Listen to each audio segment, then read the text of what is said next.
The evening turned out much better than she expected. Eva Terry and her date had hosted an exquisite dinner in South Beach, Miami. And it wasn't so much the dinner as the company she shared. Braxton Peregrine admired Eva. She was a middle-aged woman who ran the family perfume business where he worked. Braxton, in his 24th year, had just joined the firm as an entry-level accountant. This year, Eva singled out Braxton from the herd of new hires, as she often did when she was looking for a new partner to play with. She was tired of her husband, even though they had only been married for a little over 2 years.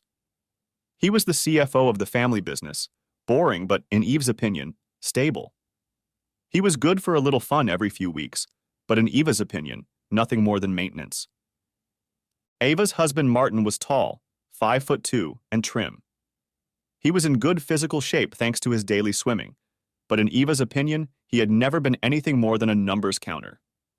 She never criticized his good looks and was even proud to be his wife in private with their friends and significant others. But he lacked a face that could be used for the public appearances necessary to sell the brand. He had no style, no flair. He was much better behind the scenes. She supposed that was why she'd married him. She needed financial management and the love and support of a good man to succeed. It wasn't that she didn't love him. She loved him, but she needed a younger man. Constantly in the spotlight of television commercials and magazine ads, even at 45, she had blazed a wide swath in both her business and personal life. She had a model-like appearance with her blonde hair, perfectly applied makeup, and stylish clothes. She looked like a younger version of Andie MacDowell. Her extracurricular adventures before her marriage to Martin were carefully concealed. Braxton was her new attempt at a new partner. It was their first date and her first affair in her marriage, and she was testing how clear those waters were. Of course, Braxton had been vetted by her personal security team. They'd done a thorough background check on him to uncover any hidden flaws, just as she'd done with every other young man in her life. So far, barring one failed long-term relationship in college, he looked clean and pure. Perhaps he could be bribed if it came to that, but overall he was untainted. How refreshing it was for Eve to be reminded of that as she read the report. Eve intended to study Braxton beyond the report. For an accountant, he was extremely charming. He had shown her deference when she had casually walked into the accounting office one afternoon to clarify something with Martin, which had attracted her at first. He was very handsome, broad-shouldered, dressed in a fashionable suit. He was cheerful and fashionable, unlike her husband Martin, who seemed to wear suits designed in the 80s. Martin married Eva because he was in love with her. It didn't hurt that he thought she was the most beautiful and intelligent woman in the world. She was a very powerful executive in the competitive fragrance industry. She seemed to be very much in love with him as he was with her. They dated for almost a year before he got down on his knee and proposed. She immediately said yes. Martin had no intention of working for her, but the timing of their engagement seemed right for him to become more involved in the business. The company was trying to convert some of its long-term debt into private equity. Martin had provided invaluable assistance, completing the transaction without any problems. He was very proud when Eva appointed him CFO, and he was honored to be called Eva's husband. Of course, he knew about her affairs with younger men even before their engagement. They had even discussed it at length after their engagement and subsequent marriage. Eva had assured him that all such liaisons had ceased. After all, she hadn't been married before, so her past affairs were her own. In the back of his mind, Martin suspected that she might continue her affairs with younger men, but he hoped that would not be the case.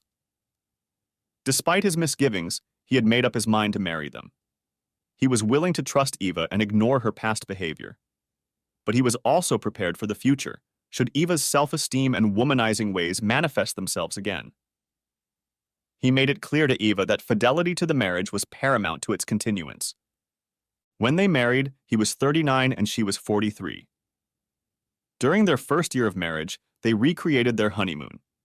Both Martin and Eva never seemed to want anything more. Martin certainly suspected his beloved wife of continuing spontaneous liaisons, but he never admitted these feelings to anyone and never admitted them to Eva. Of course, he could neither prove nor disprove their existence. It was only a feeling based on Eva's past behavior. At the beginning of her second year, Ava gave signs that the lava of her affair with Martin was cooling. Martin again questioned her fidelity, but of course he could never prove anything. Eva, as CEO, held all the important cards, including unlimited access to all systems, personal and private. There couldn't be any secrets she didn't know or could find out if she chose to. The house the power couple lived in was quite large for the two of them, over 5,000 square feet. If it were up to Martin, they'd put the money they spent on the house, cleaning and upkeep into a 401k or other deferred investments. He would have been happy in a condo.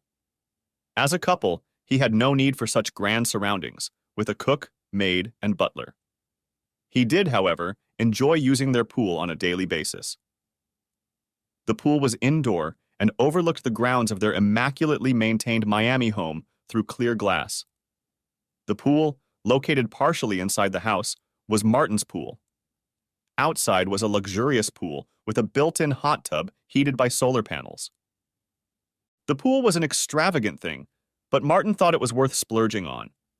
He took meticulous care of it every week, checking the condition of the water and adding chemicals as needed.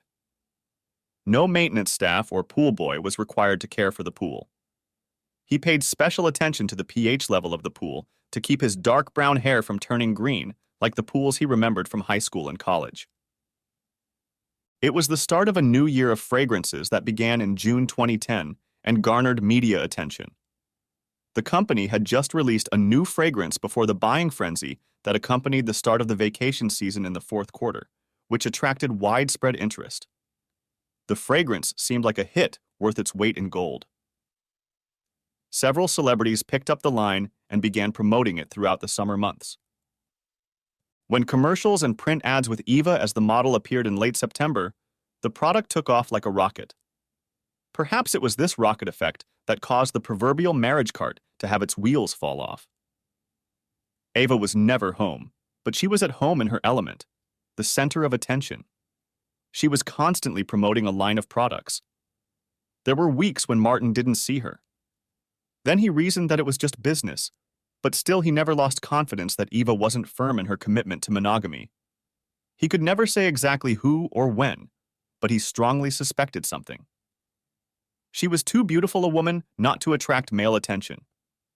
He kept an eye on the financial aspects of the business and knew enough about the frequency of sales to not wonder when they had a new hit on their hands, but decided he needed to take some action on his personal life. He hadn't yet decided what course to take. When Eva finally returned after Thanksgiving from her 30-day roadshow, as she called it, she was exhausted. She had slept in their bedroom for almost 36 hours. Attentive to her needs, Martin showered her with love and affection. To him, it seemed like something unreal.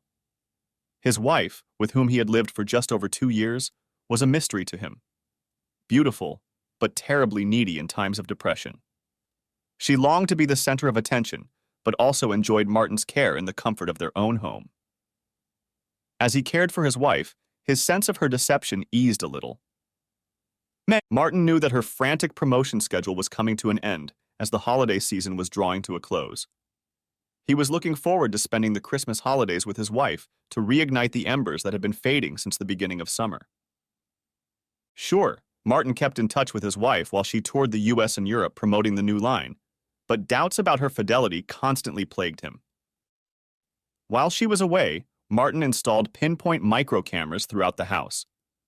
Their locations remained a mystery to him until he reviewed their recordings one evening before Eva returned.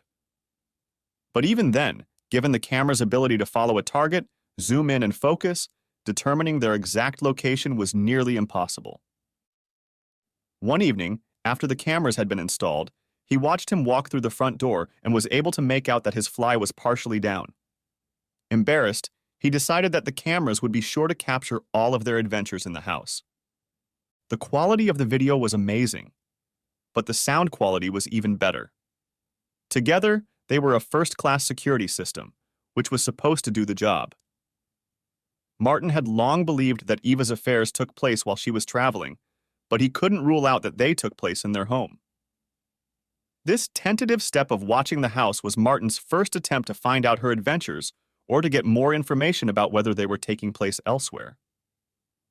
Their schedules were such that they rarely had lunch or saw each other after coming to work, so Eva could easily slip away for an afternoon lunch at home with anyone. Each room in their house was equipped with its own 3-camera system with battery backup in case the power went out for recording. Video images were streamed over the internet to a central computer in the cloud. Each camera had its own memory card capable of storing 24 hours of video and audio. They were all wirelessly synchronized with the main computer in the cloud, to which only Martin had the password. Special software allowed you to view images from each room on split screens, or click and zoom on any particular channel. It was elegant, yet simple. When Martin finished replaying him entering their house with his fly half down, switching between the various cameras, he hadn't hoped or expected to catch Eva doing anything indecent. It was just his cautious way of planning ahead for anything that might happen. The videotape of the CEO being caught in the act with his lover would have made tabloid editors drool if they had learned of its existence. Martin hoped that the threat alone would be enough to make Eva realize the consequences. After the holidays, when Eva was absent from dinner several times, Martin began to feel anxious again. He was glad for the cameras. They welcomed Christmas with lots of presents and a love life as if they were back on their honeymoon. When they returned to work after the holidays, Martin felt that Eva had changed, but the cameras and the audio recordings made him feel nothing but love and affection, and Martin reviewed the files daily. Eva asked him to visit the factory in China in late January to make sure their recordings and quality control met the company's standards. Martin suspected her request was a new rat in the pack, but bit his tongue and agreed to the trip. He would be gone for 2 weeks. Long enough, of course, for Eve to bring one of her conquerors into the house for fun and games, and he would be comfortably out of the country. This time, however, he decided I had the cameras. Eva had plans of her own after Martin left for the East at the end of January. She planned to take Braxton out to dinner tonight, but at her home rather than at one of the fancy South Beach restaurants. She didn't think she really needed to seduce Braxton, since he had given her every signal that he was interested in playing during their last dinner. She liked it when her lovers came to her on their own. It gave her a sense of control and power over the situation. Braxton knew he wanted Eve and was determined to get her. Her husband Martin, his boss, was nothing to him. He wasn't physically intimidating. He considered himself a better man. Eve called Braxton into her office mid-afternoon after Martin's early morning departure. Braxton, wasting no time, arrived and chilled until Eve's assistant allowed him in. Eve liked her men to be prompt and run her errands at her convenience. "Braxton, thank you for your promptness. I'll get right to the point. Would you join me tonight for dinner at my home? I'd like to get the sales figures for our new flavor for the last quarter. Please come by 7 o'clock and bring the sales charts." "You're welcome. And yes, I'll be sure to bring all the sales figures. From what I've seen, you've done a great job with the promotion." "Great job, Mrs. Terry." "Thank you, Braxton. Please call me Eva when it's just the two of us, as it will be tonight while we're having dinner and going over the numbers. Please take the address from my assistant when you leave." Braxton was dismissed. He was a little concerned that there wasn't more flirting, especially since their last date had gone so well. Perhaps she needed to maintain an office cover to avoid the possibility of being discovered when someone's quill dipped into her inkwell. Whatever the case, Braxton knew what was going to happen this evening. She wanted him. He could feel it in the way she licked her lips several times as she spoke. She casually twirled a small lock of hair from her neck in her fingers, as if it were bait. She looked like a tigress twirling her tongue while looking at a moose. This was Eva's way of trying not to draw attention to herself and to be modest. Eva had an entire security team assigned to her that watched her every move. They did it electronically and physically. Martin didn't know that she checked the house monthly for electronic devices, but he was well aware of her physical security. Her security had discovered the cleverly placed cameras shortly after Martin had installed them. In Eva's opinion, it would be unwise to expose them. Instead, after being informed about them, She requested that they be temporarily disabled, as she did not want Martin to learn of their discovery. In her opinion, this was advantageous as it allowed her to control the information. Also, Martin thought she was chaste. It was too good to be true, she thought. She could use his own observation to prove she was chaste. Martin would never suspect anything. Her chief security director had advised against leaving them active, as it might cause even more concern if the signal went white-hot. However, he had provided a device that essentially jammed the wireless data transmission from the cameras, which had resulted in the whitewashing he was talking about. She wondered what Martin might have actually said. "Honey, I know you're cheating on me, but my cameras must have malfunctioned, so I have no proof." Eva laughed out loud. Her laughter was evil. She ordered a jammer to be installed. Arriving home at 4:30, Eva relaxed in the bathtub with a glass of Chardonnay. The relaxing pulses of the jets, warm water and bubbles put her in a state of euphoric bliss. At 5:30, she stepped out and threw on a robe. Eva was completely relaxed. She had already had the cook prepare dinner and wanted to make sure everything went according to plan. Besides, she needed a refill on the wine. She could have called the butler, but preferred to do it herself. "Martha, I hope everything is ready for dinner tonight," announced Eve, entering the kitchen. Announced Eve, entering the kitchen. Announced Eve, entering the kitchen. In the adjoining dining room, she saw the table set for two, with candles as she had requested. The serving utensils were arranged perfectly. The fillings were lobster bisque, crisp wedge salad sprinkled with blue cheese, and baked Chilean sea bass with almond string beans as a main course and side dish. This was one of Eva's favorite dishes. The fish had a lemon and rosemary note that paired perfectly with the wine she had chosen. Martha filled her in on everything that was in the kitchen. All the food was ready. Eve only needed to turn on the ovens and burners at the right time, and dinner would be sumptuous. Eva was sure Braxton wouldn't mind helping her serve a few plates while they sipped wine while dinner was being prepared. Eva was in a devilish mood this evening. Around 6:15 p.m., she decided to head back to the bedroom to get dressed for the evening.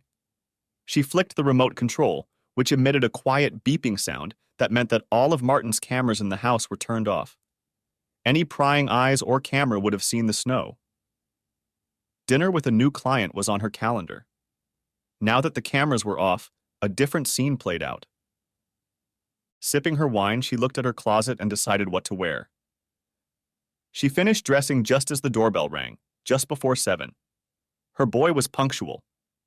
The cook and butler had long since left, per her orders. Braxton looked ravishing. His shoes glistened as if he'd just shined them. She invited him in. He brought a bottle of wine and flowers, which pleased her greatly. No one but Martin, her caring husband, had ever thought of bringing her flowers. This touched her. None of her affairs before marriage had contained an element of romance, which she admitted was exciting. She offered him a drink, which he graciously declined in favor of sparkling water. She poured herself another generous portion of Chardonnay, which would be the wine of the evening. She began to prepare the soup and checked Martha's instructions one last time to make sure everything was perfect. Martin had landed in Tokyo, Japan, and was waiting for his relatively short flight to Beijing, China, when his phone beeped. He approached the gate for his final flight to China and decided to sit down with a drink to review the message. The alert came from the cameras. While he was reviewing the details, the cameras reported a malfunction. He tried to log on to the main server and found that there was no signal from the cameras to it. Puzzled, he called up an additional screen on the cameras. According to the app, they were powered up, but the only signal they were transmitting was white snow.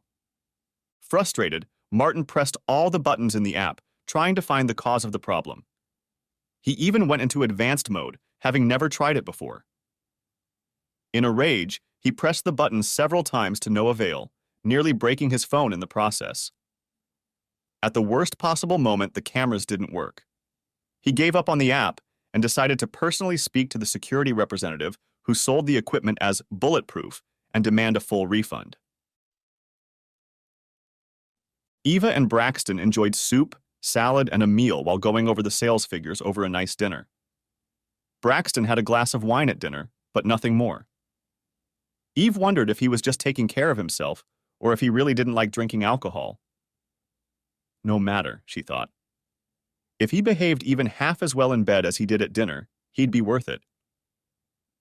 Braxton, are you interested in older women? She asked. Only if the older woman is you, Eve, he replied carelessly. Well, since we have the same mutual interest, perhaps we should retire to my bedroom. I'm a little tired. It's been a long day, and I'd like to see the sales projections for the first quarter. What about your husband? He asked quickly. Martin? She glanced at her watch.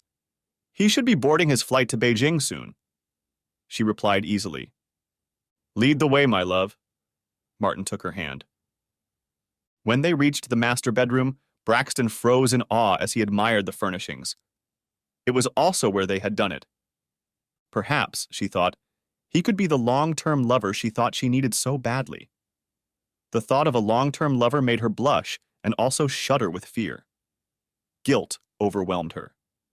This was her first affair since her marriage. She was no longer a lonely socialite with no concern for anything in the world, or for her husband. Now she truly believed she knew what it meant to be married. While Braxton gathered his clothes, Eve whimpered quietly in bed. What had she done? Not only had she defiled herself, she had defiled her marriage. Martin had been her first marriage by choice.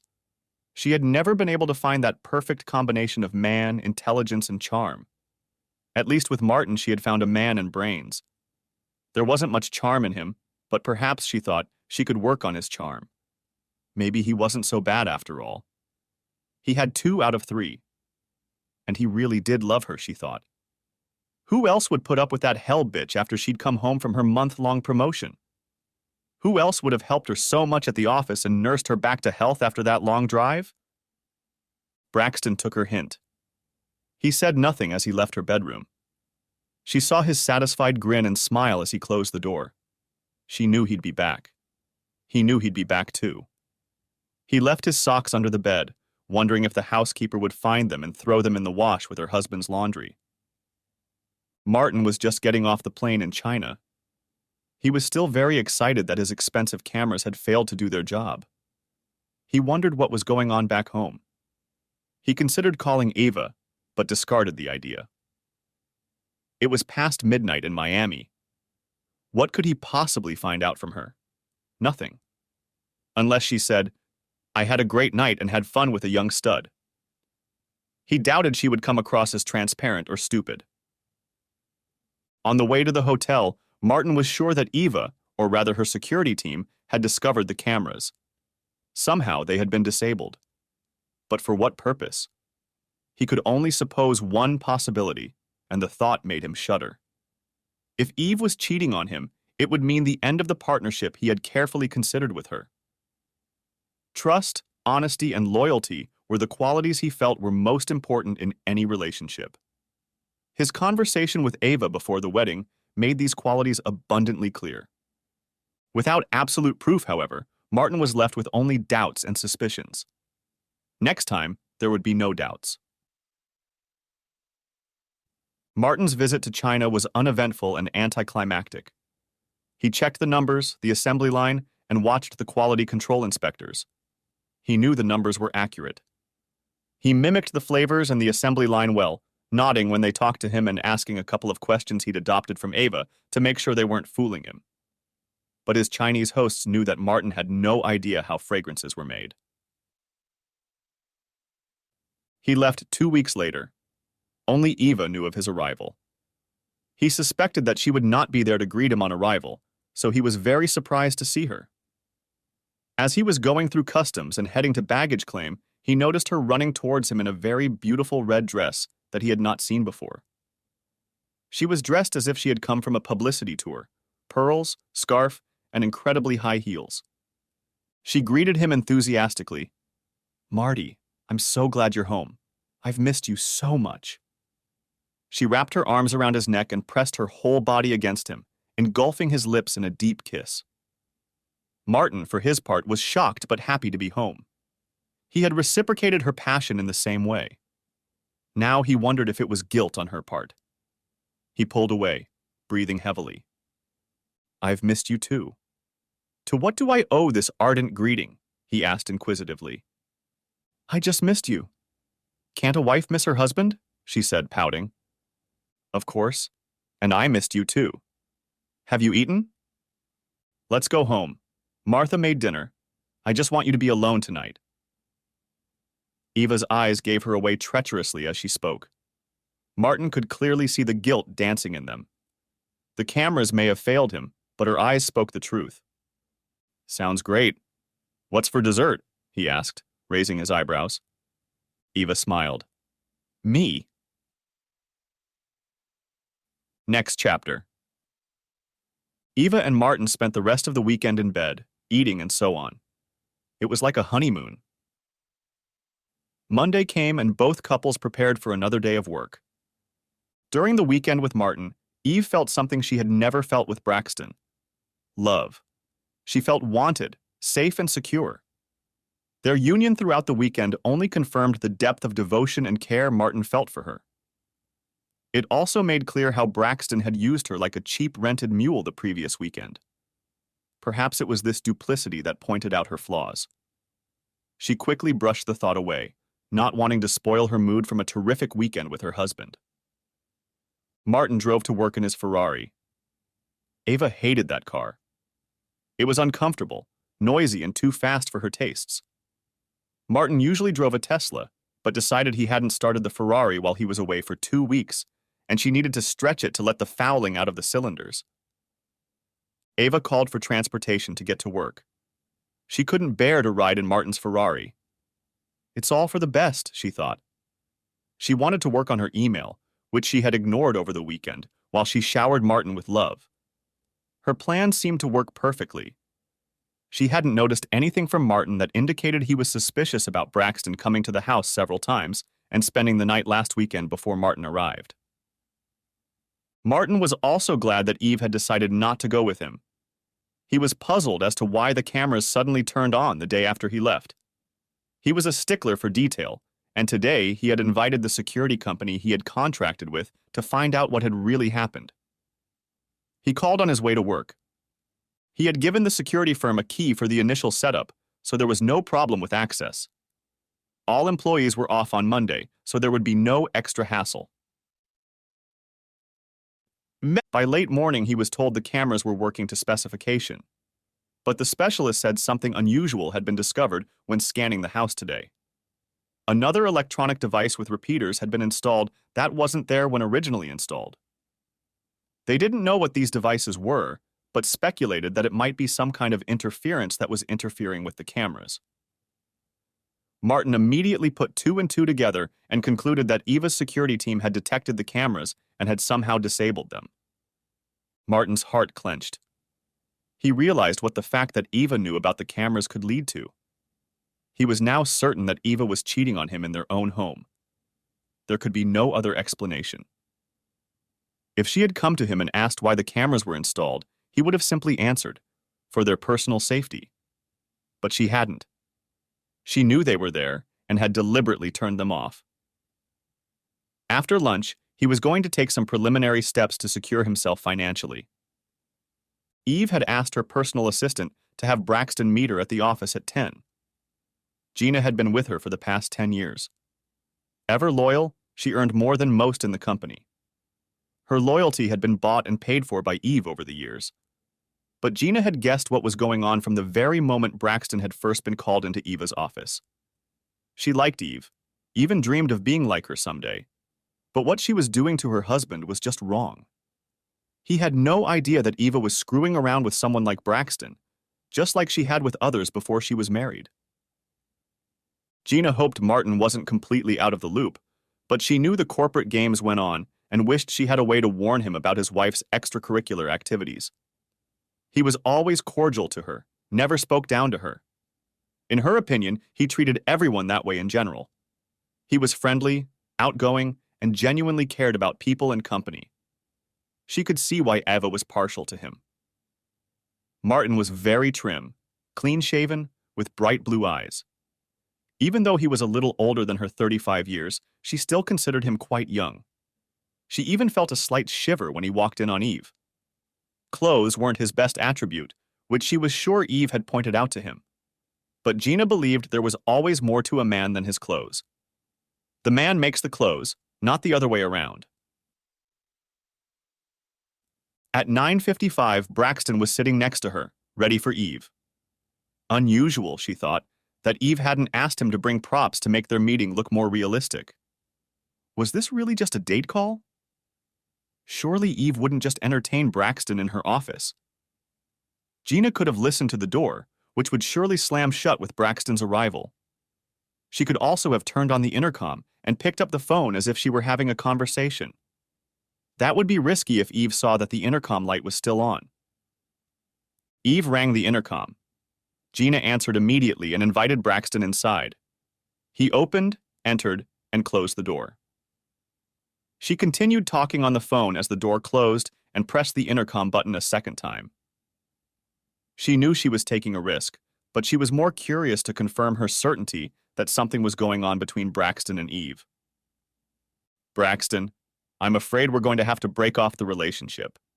Martin's back from China, and I don't want to take any more chances with you. Braxton fidgeted in his chair. What if I don't want to? What if I want to keep having fun with the CEO of the company? He said it loudly. Almost loud enough for everyone outside of Eve's office to hear. Braxton, poor soul, I hope you're just being cranky and not threatening me. Otherwise, this isn't going to go well. Eve lowered her voice, hoping Braxton would do the same. Really? What if I let your husband, my boss, know about this past weekend? Wow. I didn't realize you thought so little of me and my feelings. I think you've won. Would you like to have some fun here in my office? Eve gestured with her hands across the table. A somewhat stunned Braxton began to nod his head. You silly fool. You'll never have me again, much less in my own office. Who do you think you are? Please go ahead and tell Martin whatever you want. It's your word against mine, and I can tell you who Martin will believe. Eve said it with determination, but felt herself shaking at her own words. Well, we'll see about that then, Braxton hissed, standing up and heading for the door. Eve, who never backed down in the face of confrontation, said conspiratorially, Braxton, before you go, consider that our entire affair has been written down. A little Photoshop magic and it could look like you've been obsessing over me, especially that first night. You bitch! Braxton yelled at her from across the room. I am, and I'll admit it, but we're done, and so are you. I'd suggest you find your next assignment and leave the firm peacefully if you know what's good for you. Eve turned her attention to the papers on her desk, dismissing Braxton. Gina quietly hung up the phone after hearing all that had been said. Braxton slammed the door to Eve's office, startling Gina, who immediately rushed to Eve's phone. Eva, is everything okay? Should I call security? No, Gina, everything's fine. Just a slight miscommunication about the direction the company is headed. Nothing to worry about. But thanks for your concern. Braxton, Mr. Peregrine was disappointed with the outcome. If you're sure it's all right, can I get you anything? Perhaps a cup of tea? Actually, that would be great. Thank you, Gina. You're the best. Gina went to make Eve some tea. She confirmed everything she thought. She also knew that Braxton was past it. Should she violate Eve's trust and warn Martin? She was torn between loyalty to her boss and decency to her husband, and what the right thing to do was. Braxton tore out of here like he was sitting on spikes, Gina said, setting her tea on a coaster in Eve's office. Just a little misunderstanding, like I said. It's no big deal. It was unfortunate, but the time has come. I think Mr. Peregrine will probably be looking for work elsewhere. Wow. I didn't realize you knew all the details of what goes on even in the finance department, Eva. I'm impressed. But why didn't Martin handle it? Eva was starting to get a little annoyed at Gina and her questions. This was her company, and everyone worked for her. And while she didn't have to explain, in this situation it would be better to try to calm Gina down rather than blow her off. Sometimes when suggestions are made and not listened to, it's best to nip them in the bud right away, which is what I did. I saw the situation developing and decided to take action. Gina persisted. So Martin told him what to do and he didn't? Eve sipped her tea slowly. Gina, thank you for the tea. I need to go through some photo shoots. Please send Michelle over at 11 sharp if that's okay. Thank you. Gina withdrew as Eva usually did when the conversation ended. This did not please Gina. She walked gracefully out of Eva's office, but inside she was burning up. How dare that woman treat a good man like Martin like that? It wasn't fair. Back at her desk, Gina called Martin. Hi, Martin, it's Gina, she said in a whisper, even though no one could hear her. Could you meet me for lunch at 12:30? I need to talk to you, it's very important. Sure, Gina. How about Tres Amigos on 3rd Street? 12:30, you said? Yes, thank you, Martin. I'm sorry it's so quick, but we need to talk. No worries, Gina. I'll see you at 12:30. Next chapter. Martin was already sitting in a booth in the back row. He invited Gina in as she walked through the door. The waitress appeared as soon as Gina took her seat. They both quickly ordered from the short lunch menu and easily decided to split the chicken fajita for 2. Martin became curious. As soon as the waitress left, he asked, Gina, tell me, what was so important that we had to discuss at lunch? Gina took a sip of her iced tea and looked at Martin. He was handsome. But he was also married, Gina reminded herself. But maybe after she told him everything she knew, he'd want a divorce. You'll probably think less of me after I tell you, but I think too highly of you not to tell you. Now Martin was surprised and wary. Gina, you've always been loyal to Sasha, longer than I have. I always thought you had the company's interests at heart. I could never think less of you as a professional in your own right. That calmed Gina down a little. She pulled herself together and proceeded to recount the results of this morning's meeting with Braxton Peregrine. Martin, I think Ava is having or has had an affair with Braxton Peregrine. I overheard their conversation this morning in which it sounded like Eva was ending her relationship with him. She said that since you were back from China, she couldn't risk you finding out about it. Martin was stunned. His worst thoughts and fears had been confirmed. He took a large sip of iced tea, saying nothing, staring unfocused at the table. It struck Gina that he showed no further emotion. Then a thought occurred to her. Maybe he already knew. Before Martin could answer, a platter of lunch appeared on the table. He was grateful to be interrupted. The waitress left. The silence was broken only by the sizzling of chicken fajitas for 2 in a cast iron skillet on the table between them. Martin looked Gina straight in the eye when he said, Thank you. Martin, what's wrong with you? Why are you thanking me? I just told you that your wife is having an affair. That's not at all what I thought you would say. Why aren't you angry, ready to kill the bellboy, your wife, or even Braxton? Gina's voice rose with each question. Gina, how long have you been working for Sasha? Asked Martin. It was my 10-year anniversary in December. Why? An excited Gina replied, but lowered her voice slightly to accommodate Martin. Bear with me. I think it will all become clear soon. How long have you been working for Eve? 10 years. I've always worked for Eva. Where is this going to lead to? I just told you your wife is having an affair, and you ask me how long I've been working here. I don't understand. In all the years you've worked for Eve, has she had her share of young men coming and going at her whim? Yes, replied Gina, still very confused. So what changed with Mr. Peregrine? You mean you don't mind Eva having younger lovers? I'm sorry, I guess I just never realized you were like that. I was clearly overreacting. It won't happen again. No, Gina, that's where you're wrong. You weren't out of line, and I would never have let Eve have a lover. What's different now? Queried Martin. You're married. It's just not right. Exactly. That's the difference. I'm married to a whore who can't seem to stop letting men into her bed. And by the way, I don't mind Eva having a lover. Period. And she knows it. That's probably more than I need to know, but I think I see where you're going with this. Do you think she feels guilty? I know she does. She also feels vulnerable. Martin replied evenly. So what are you going to do?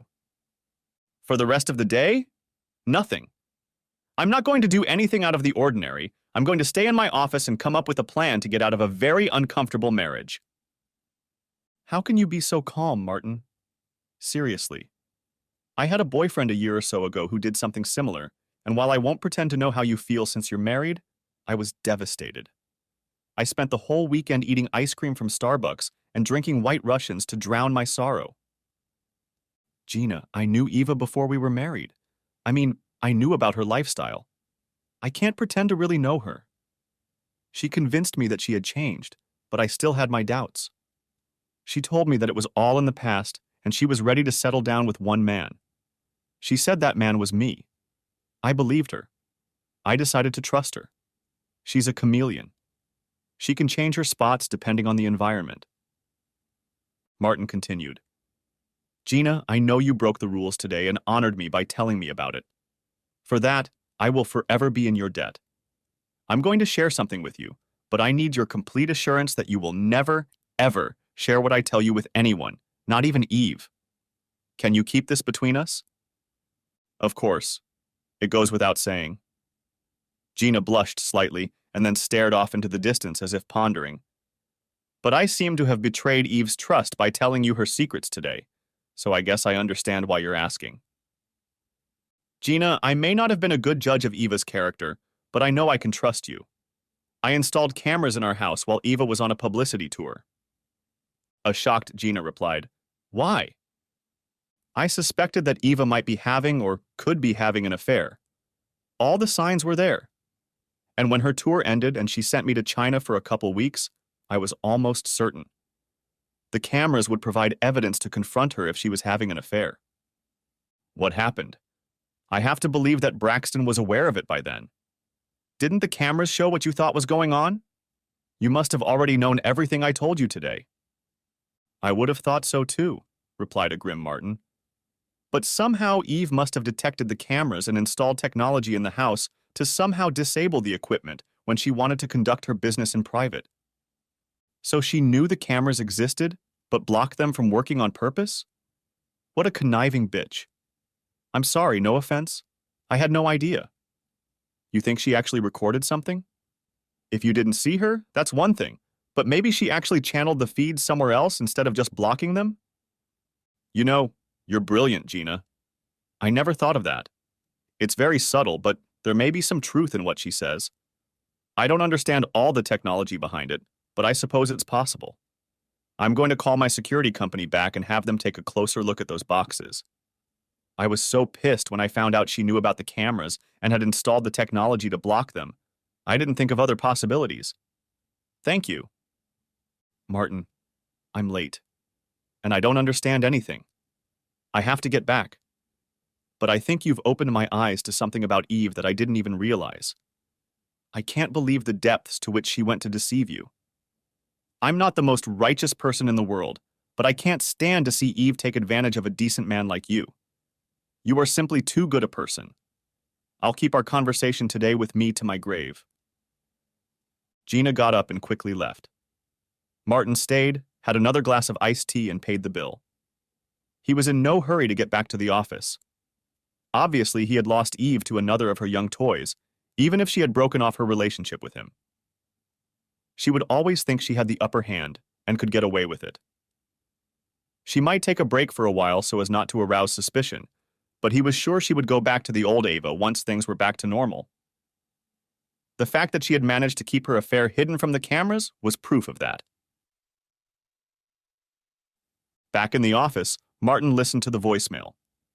Eva informed him that Braxton Peregrine was no longer working at Sasha's, and he had to prepare a termination package with the help of human resources. No reasons were given. Martin would have to make one up, which, given the circumstances, would not be difficult. He entertained his wife. There must be a box to check on the form.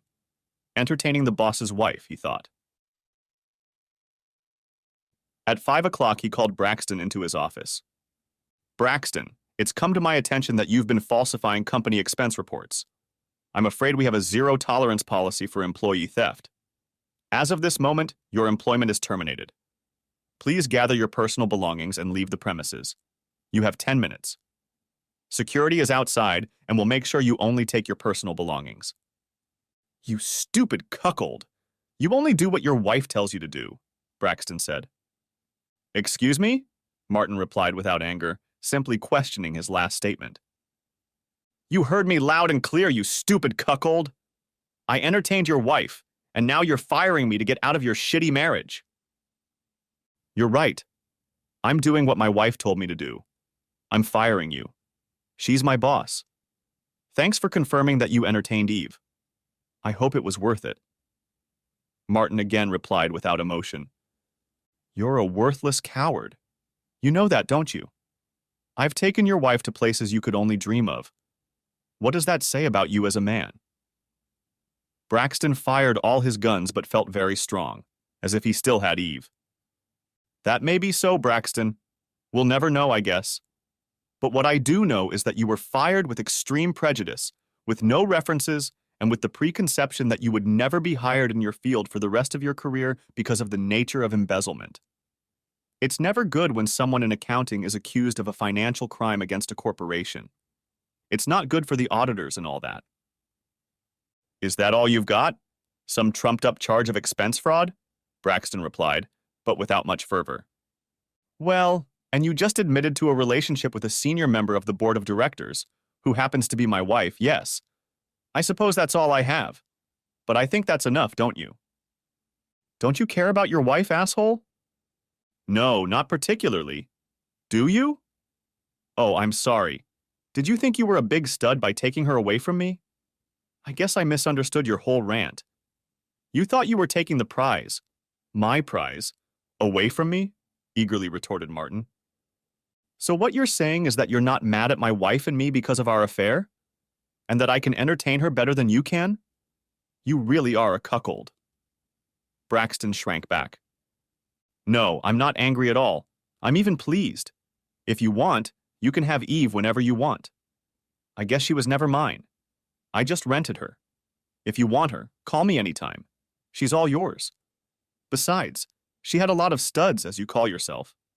Frankly, you're just another notch on her bed. I'm sure she's already forgotten about you and is looking for the next conqueror. Isn't that what she told you this morning?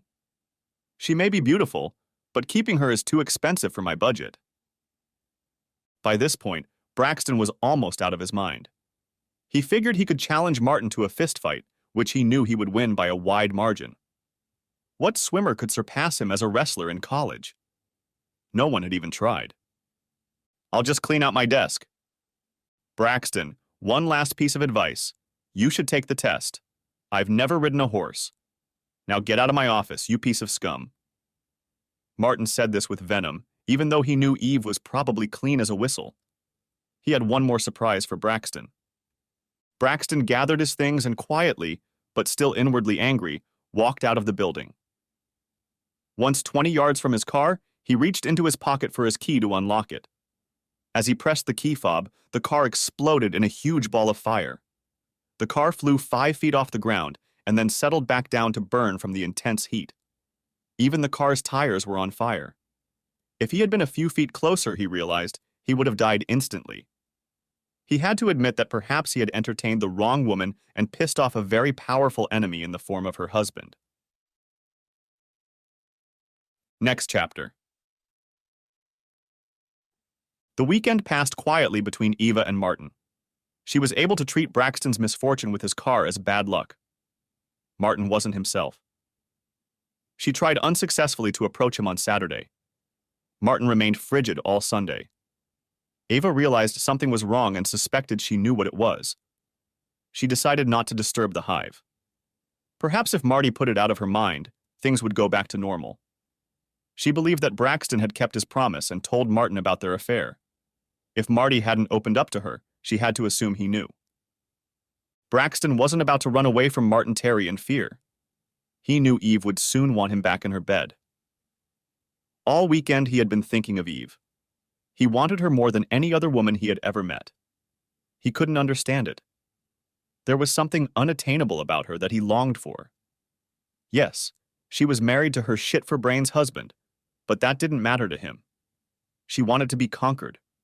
She wanted to bend to his will. He didn't care about his 2-year-old Honda. The fire department was having fun putting the car out of its misery. The insurance company would buy him a new car. The police did a cursory investigation, but found nothing significant except a few charred wires that had burned in an arc near the fuel pump as the likely source of the explosion. Martin had been planning. He was working. He always did. He was going to do maximum damage to Eva and her boy toy. He was going to take over the company by making Gina the new face of the company. A simple mousetrap would be his savior. A simple mousetrap would save his future, but it would also save his sanity. All his plans to install expensive cameras had been in vain. But he knew now that Eva would never remain faithful to her marriage if given time. And Martin had time.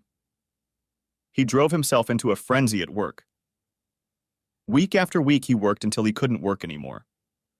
Eva clung to him like a sycophant, but he remained adamant and only mumbled words of courtesy to her. He showed her no affection or emotion.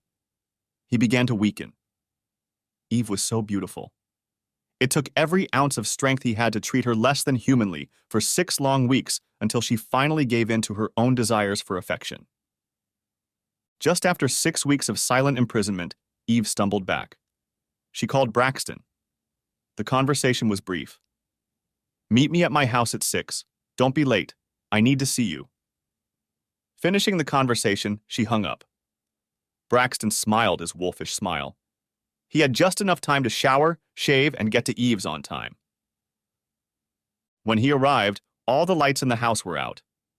He wondered briefly if anyone was home. He walked to the front door and confidently rang the bell. Eva answered only a moment later, flicking her key fob to lock the cameras, and quickly ushered him into the house, closing the door. "Martin is at a conference in Jacksonville right now. He won't be back until tomorrow." There was no explanation, no flirting, nothing. Braxton knew what call entertainment was. It was nothing more than that.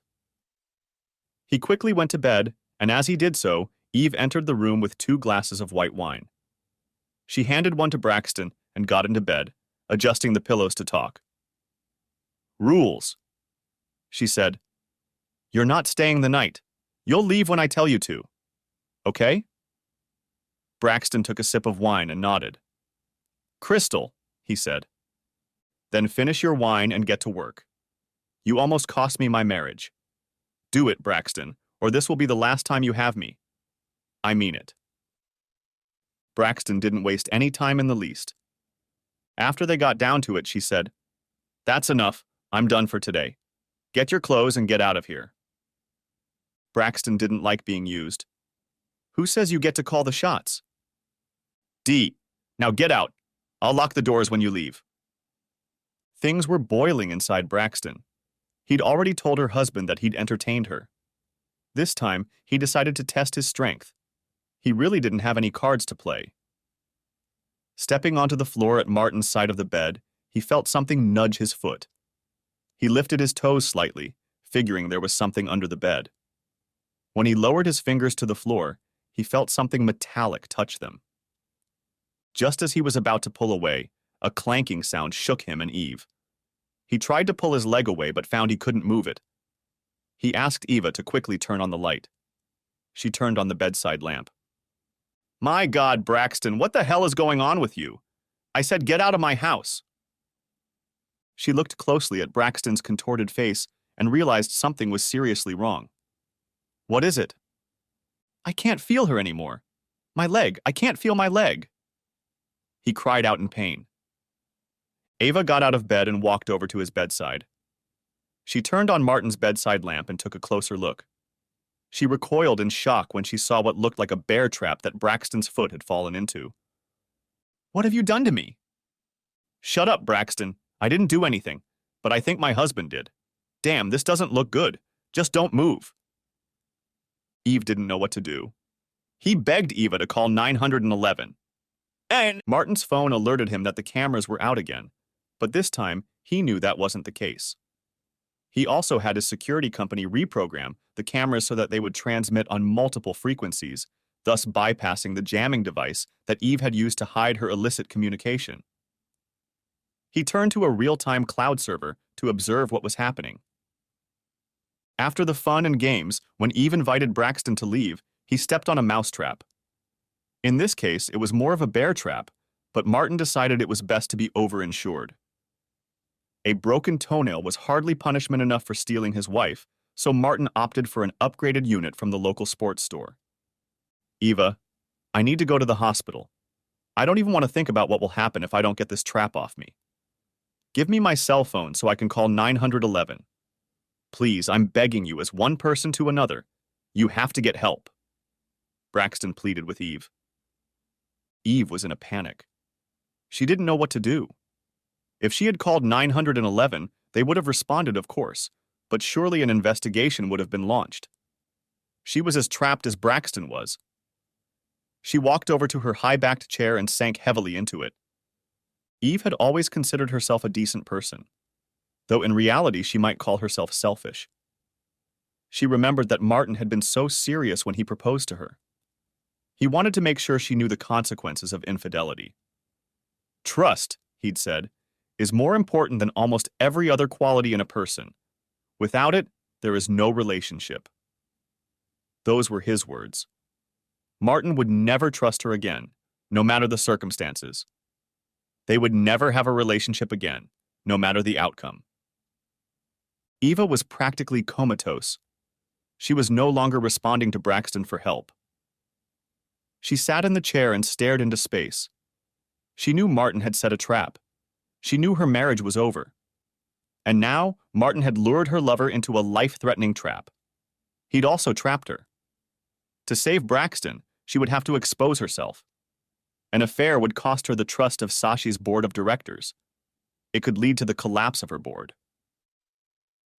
Martin continued to watch the video as he watched the human drama unfold.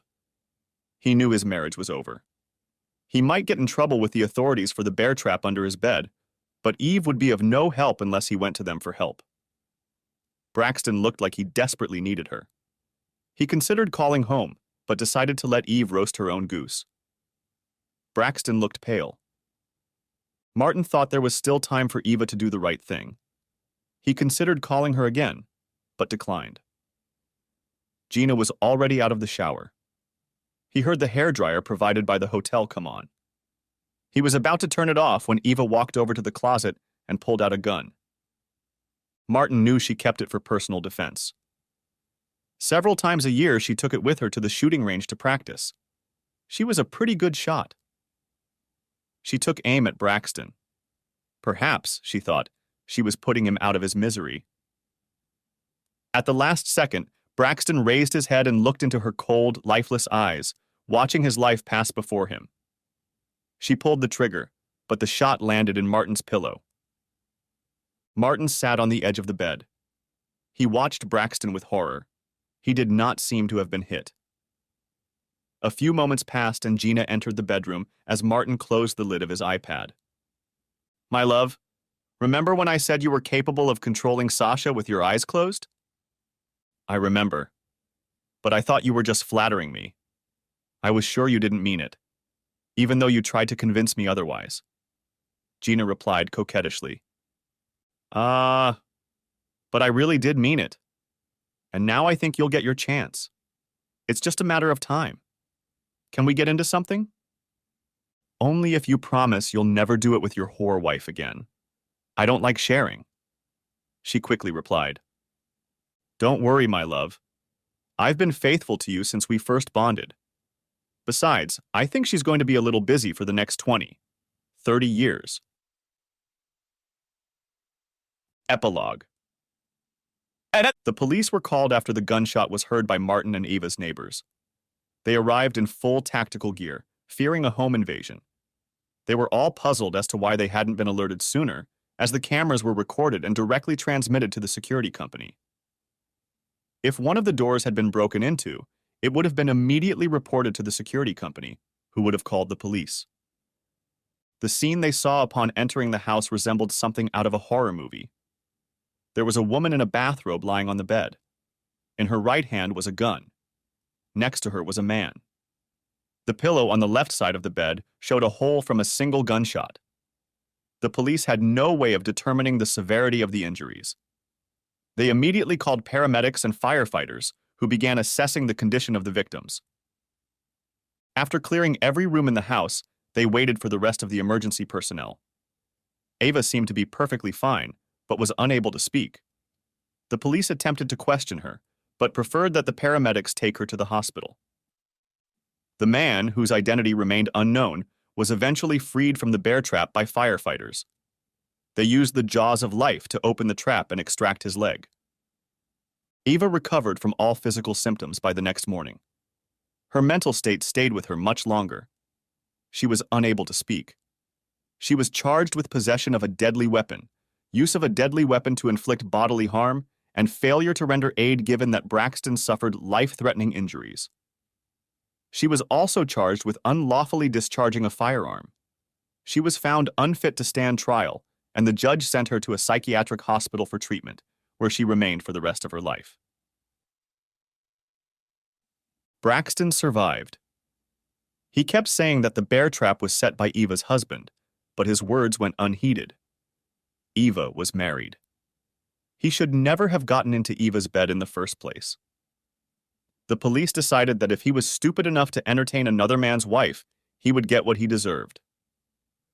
Martin finally convinced the board of directors that Gina should take over as spokesperson and CEO. She was 10 years younger than Eva and had a brilliance that would soon be gone if Eva couldn't return to her duties. Gina was very familiar with how Eva ran the company. Being her personal assistant, she also knew all the people in the industry that Eva interacted with. The board of directors had agreed to Eva's absence, not wanting the company's stock to drop in value during this time. In addition, they wanted to distance themselves from Eva to avoid a scandal. Gina had proven that she was as beautiful as she was capable of running the company. Following the last fragrance, she released a new one. She always wanted to give a name to the fragrance and named it Secrecy. It too proved to be very popular. She promoted it the same way Ava had promoted her fragrance last year. But there was one key difference. Martin, as her husband, accompanied her on every mile of the 30,000-mile journey. The end. Thanks for watching. I hope you enjoyed it. So subscribe to my channel and watch the next video.